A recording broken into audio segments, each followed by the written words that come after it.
du Fils et du Saint-Esprit. Amen. Bien, chers frères, bien chers amis, nous sommes réunis aujourd'hui en ce lumineux dimanche où il fait beau comme toujours pour Pâques, car pour Pâques, le soleil brille toujours. Et nous venons d'entendre l'évangile du jour qui est le début de l'évangile selon saint Jean. Ce très célèbre début d'évangile à l'origine était le Verbe, la parole, le Logos. Et le Verbe était auprès de Dieu et le Verbe était Dieu. On pourrait se demander pourquoi, en ce jour de résurrection, en ce jour où nous fêtons la résurrection du tombeau du Seigneur, l'Église nous donne à entendre, à écouter cet évangile-là, et non pas un des évangiles de la résurrection qui sont lus toujours aux matines, et même de toutes les matines de l'année, on lit toujours un évangile de la résurrection. Les matines de Pâques que nous avons célébrées hier soir nous donnent aussi un des récits évangéliques, celui de saint Matthieu de la résurrection, avec l'ange qui annonce aux saintes femmes qui sont venues au tombeau qu'il n'est pas la peine de chercher parmi les morts celui qui est vivant. L'ange annonce, assis sur la pierre, que le Christ est ressuscité, et elles repartent dans la joie. Et au départ, les apôtres, d'ailleurs, ont du mal à les croire. Ils se disent que ce sont des femmes, donc elles disent n'importe quoi nécessairement. Et finalement, bien évidemment, c'était elles qui avaient raison. Donc cet évangile-là, nous l'avons entendu aux matines. Les matines, normalement, on les célèbre pendant la nuit, comme cette liturgie pascale, mais voilà, on a été obligé d'adapter le calendrier à cause des circonstances actuelles. Et donc, l'évangile de la liturgie, c'est l'évangile selon saint Jean. Et l'Église nous le donne à entendre parce que c'est parce que le Christ est Dieu, qu'il est le Verbe éternel du Père, qu'il est celui qui est engendré éternellement par le Père dans l'Esprit Saint. C'est pour cela, c'est à cause de cette nature divine que la résurrection de la chair est possible. C'est la divinité du Christ et la clé qui nous explique la possibilité de la résurrection. Et c'est ce qui est central dans la révélation chrétienne, c'est la révélation du Dieu trinitaire, du Dieu d'amour, mais c'est aussi la possibilité de la rédemption grâce à la miséricorde de Dieu. Nous sommes tombés extrêmement bas, nous le savons, nous le voyons, nous le sentons. Baudelaire disait « Je n'ai pas besoin qu'on me prouve l'existence du diable, car je le sens en moi chaque jour. » Et nous sentons que nous sommes davantage portés vers le mal que vers le bien si nous suivons nos penchants. Nous sentons que nous sommes déchus. Nous sentons cette nostalgie que nous avons pour le paradis, qui était celui où nous étions quand nous étions encore en nos parents, Adam et Ève. Nous sentons bien que dans ce monde fini, dans ce monde pécheur dont nous faisons partie, que nous subissons et auquel nous contribuons à la fois, il manque quelque chose, il manque une dimension, il y a quelque chose qui est anormal.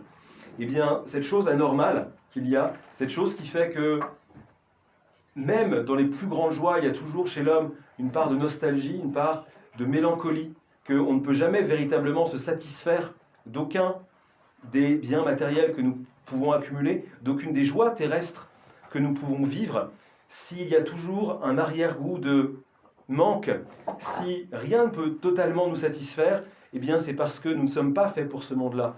Parce que Dieu ne nous a pas créés pour vivre dans le monde dans lequel nous sommes. Il nous avait créés pour vivre dans le paradis, dans lequel n'existait ni la mort, ni la souffrance, ni le mal, ni le péché. Et c'est ce plus vieil ennemi de l'humanité, celui qui est apparu juste après la chute de nos parents, que le Seigneur a vaincu aujourd'hui. Que la résurrection du Christ, elle anéantit le pouvoir qu'avait eu autrefois la mort. C'est ce que nous dit notre Père parmi les saints Jean Chrysostome dans l'homélie que nous lisons traditionnellement, toujours dans cette fête de Pâques. Généralement, on la lit donc dans la partie des matines, mais je vais la lire néanmoins dans la partie de la liturgie, car elle est extrêmement belle, et pour ceux qui ne la connaîtraient pas, elle est une magnifique découverte.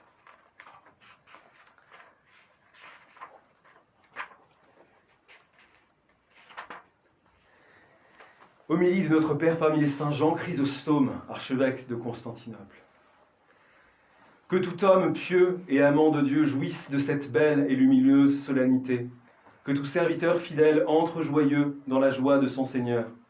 Que celui qui s'est donné la peine de jeûner reçoive maintenant le denier qui lui revient. Que celui qui a travaillé dès la première heure reçoive à présent son juste salaire. Si quelqu'un est venu après la 3e heure, qu'il célèbre cette fête dans l'action de grâce. Si quelqu'un a tardé jusqu'à la 6e heure, qu'il n'ait aucune hésitation, car il ne perdra rien. S'il en est qui a différé jusqu'à la 9e heure, qu'il approche sans hésiter. S'il en est un qui a traîné jusqu'à la 11e heure, qu'il n'ait pas honte de sa tiédeur, car le Maître est généreux.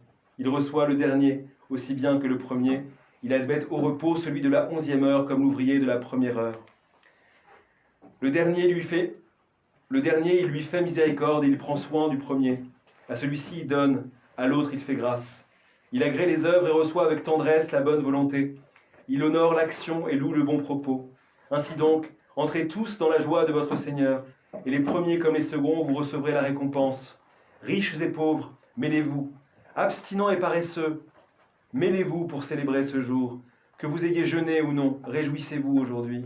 La table est préparée, goûtez-en tous. Le veau gras est servi, que nul ne s'en retourne à jeun.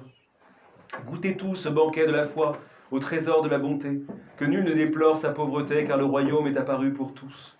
Que nul ne se lamente sur ses fautes, car le pardon a jailli du tombeau. Que nul ne craigne la mort, car celle du Sauveur nous a délivrés. Il l'a fait disparaître après l'avoir subi. Il a dépouillé l'enfer, celui qui aux enfers est descendu. Il l'a rempli d'amertume pour avoir goûté de sa chair. Et cela, Isaïe l'avait prédit. L'enfer, dit-il, fut irrité lorsque sous terre il t'a rencontré. Irrité parce que détruit, irrité parce que tourné en ridicule, irrité parce qu'enchaîné, irrité parce que détruit à la mort, parce que réduit à la mort, irrité parce qu'anéanti. Il avait pris un corps, il s'est retrouvé devant un Dieu. Ayant pris de la terre, il rencontra le ciel. Ayant pris ce qu'il voyait, il est tombé à cause de ce qu'il ne voyait pas. Ô mort, où est ton aiguillon, enfer, où est ta victoire ? Le Christ est ressuscité, et toi-même es terrassé. Le Christ est ressuscité, et les démons sont tombés. Le Christ est ressuscité, et les anges sont dans la joie. Le Christ est ressuscité, et voici que règne la vie. Le Christ est ressuscité, et il n'est plus de mort au tombeau, car le Christ est ressuscité des morts, prémisse de ceux qui se sont endormis. À lui la gloire et la puissance dans les siècles des siècles. Amen. Christ est ressuscité. Christos voskresie. Christos anesti. Christe axga.